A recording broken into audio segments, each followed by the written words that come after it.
नमस्कार बंधुरा आमी स्वप्ना उपाध्याय आमार चैनल रान्ना रेसिपि एंड आवर लाइफस्टाइलेर पक्ष थेके सबाइके स्वागत। आसन्न रथयात्रा उपलक्षे सबाइके जानाई आगाम शुभेच्छा। आज आमी आपनादेर संगे शेयर करब रथयात्रा स्पेशल महाप्रभु श्री श्री जगन्नाथ देवेर 56 भोग महाप्रसादेर अन्यतम प्रिय भोग कणिका भोग। पुरीते महाप्रभु श्री श्री जगन्नाथ देवेर मंदिरे प्रतिदिनेर भोगे 56 भोग महाप्रसाद निवेदन करा हय। और ये 56 भोग महाप्रसादेर मध्य अन्यतम प्रिय भोग कणिका भोग। आसुन ताहले देखे नि एई रेसिपिटा।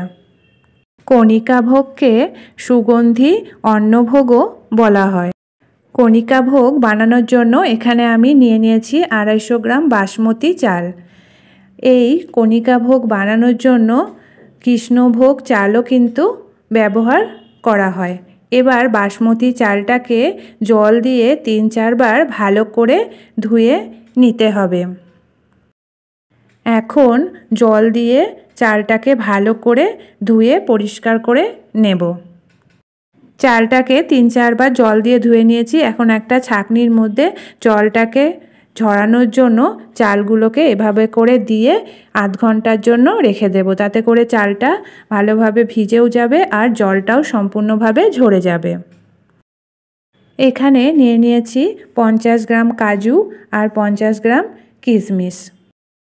এখানে 50 গ্রাম ছোলার ডাল ভালো করে ধুয়ে आध घंटार जोन्नो ভিজিয়ে রেখেছিলাম। এখানে নিয়ে নিয়েছি সন্দক লবণ স্বাদ মতো, নিয়ে নিয়েছি দারচিনি, নিয়েছি এলাচ কয়েকটা, নিয়েছি গোলমরিচ বেশ কয়েকটা আর নিয়েছি লবঙ্গ।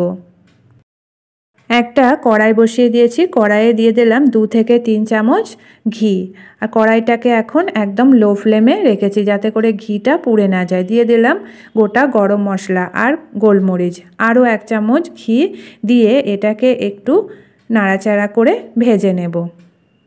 এবার এর মধ্যে দিয়ে দিচ্ছি কাজু আর কিশমিশ। লো ফ্লেমে রেখে কাজু কিশমিশটাকে 1 মিনিট মতো ভেজে নেব। কাজু কিশমিশটা ভালোভাবে ভেজে নিয়েছি। কাজুগুলো বেশ একটু লাল লাল হয়েছে আর কিশমিশটাও ভেজে ফুলে উঠেছে। আর দিয়ে দিলাম ছোলার ডাল ভিজিয়ে রাখা। দিয়ে নাড়াচাড়া করে 2 থেকে 3 মিনিট একটু ভেজে নিতে হবে।